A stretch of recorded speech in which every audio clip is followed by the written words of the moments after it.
नमस्कार। आज हम एक बहुत ही खास चीज पर बात करने वाले हैं, सेल्फ ट्रस्ट, यानी खुद पर भरोसा।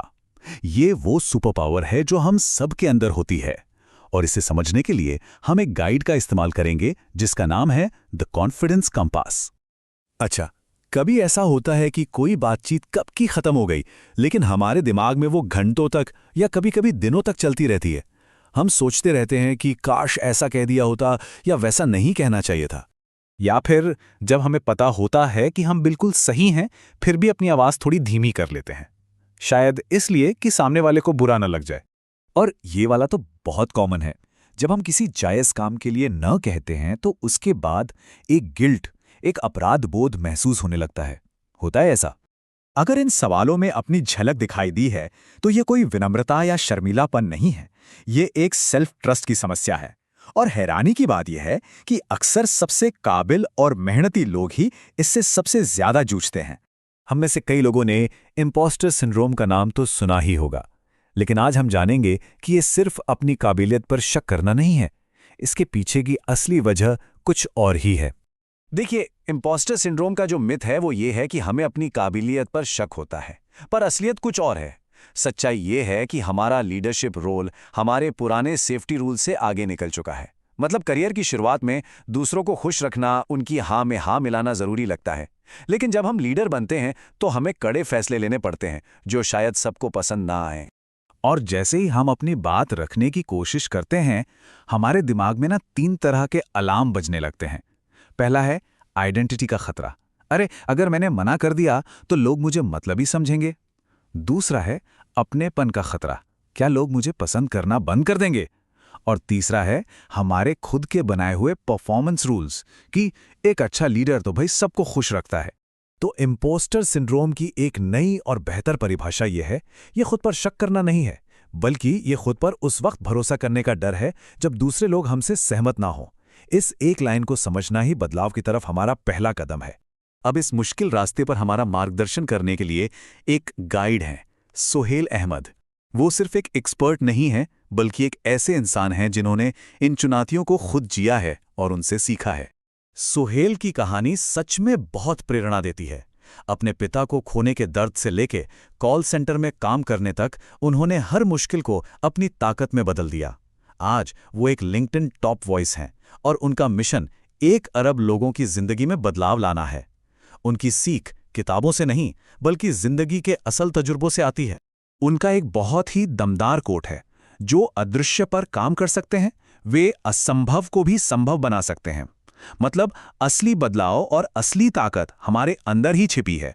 तो चलिए अब बात करते हैं द कॉन्फिडेंस कंपास की। ये एक ऐसा टूल है जो हमें आत्मविश्वास बनाने का एक नया रास्ता, एक नई दिशा दिखाता है। जरा इस तस्वीर को देखिए। लेफ्ट साइड पर है हिचकिचाहट का जाल, जहां हम डर, गिल्ट और दूसरों की राय में फंसे रहते हैं। और राइट साइड पर है आत्मविश्वास की ओर बदलाव, जहां हम यकीन और हिम्मत के साथ आगे बढ़ते हैं।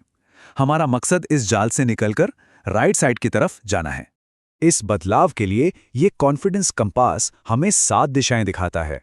ये सिर्फ बातें नहीं हैं, बल्कि ये वो आदतें हैं जो हमें उस हिचकिचाहट के जाल से बाहर निकालेंगी। जैसे कि चुप रहने की ताकत का इस्तेमाल करना, ना कहने की प्रैक्टिस करना, किसी को निराश करने की हिम्मत रखना और परफेक्शन के पीछे भागने के बजाय स्पीड को चुनना।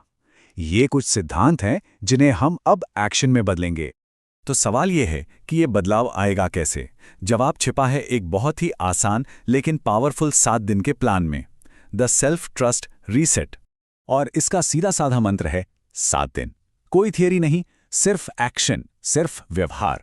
क्योंकि सेल्फ ट्रस्ट मोटिवेशनल वीडियो देखने या किताबें पढ़ने से नहीं आता, ये आता है रोज छोटे छोटे एक्शन लेने से। तो पहले 4 दिन हमारी नींव तैयार करेंगे। पहला दिन सिर्फ नोटिस करना है, बस ये देखिए कि हम कहाँ कहाँ अपनी आवाज को दबा देते हैं। दूसरा दिन एक गैर जरूरी सफाई हटा दीजिए। अपनी बात रखने के बाद बेवजह की एक्सप्लेनेशन देना बंद करें। तीसरा दिन एक साफ सुथरा न, बिना किसी बहाने के। और चौथा दिन हिम्मत का दिन, किसी को निराश होने दीजिए। यह समझना बहुत जरूरी है कि दूसरों की भावनाओं को ठीक करना हमारा काम नहीं है। आखिरी 3 दिन मोमेंटम बनाने के लिए हैं। 5वां दिन खुद से किया एक छोटा सा वादा पूरा कीजिए। इससे दिमाग को सिग्नल मिलता है कि हम भरोसे के लायक हैं। छठा दिन, थोड़ा अनकंफर्टेबल होकर तेजी से फैसला लीजिए, क्योंकि कॉन्फिडेंस सोचने से नहीं, करने से आता है। और सातवां दिन, अब रियलिटी को देखिए। क्या कुछ तबाह हुआ जैसा डर था? नहीं, रिश्ते भी वही हैं और इज्जत भी। तो इस पूरी बातचीत का सार यही है कि असली लीडरशिप और सच्चा आत्मविश्वास बाहर से नहीं आता, ये हमारे अंदर से शुरू होता है। ये एक अंदरूनी सफर है। और ये बात हमेशा याद रखने वाली है, कॉन्फिडेंस कंपस की सुई कभी बाहर की तरफ इशारा नहीं करती, वो हमेशा अंदर की तरफ इशारा करती है। असली ताकत दूसरों की हाँ में नहीं, खुद पर यकीन में है। अगर ये बातें आपके दिल तक पहुंची हैं और आप इस सफर पर आगे बढ़ना चाहते हैं, तो लिंक्डइन पर द कॉन्फिडेंस कंपास न्यूज़लेटर को जरूर सब्सक्राइब करें। और ऐसी ही लाइफ चेंजिंग बातों के लिए सुहेल अहमद को @mentorsuhail पर फॉलो करना ना भूलें। और जाने से पहले एक सवाल सबके लिए, ऐसी कौन सी एक बाउंड्री है, ऐसी कौन सी एक सीमा है जिसे हम सिर्फ गिल्ट के डर से तय नहीं कर पा रहे हैं? इस पर सोचिएगा जरूर। हमारे साथ जुड़ने के लिए बहुत बहुत धन्यवाद।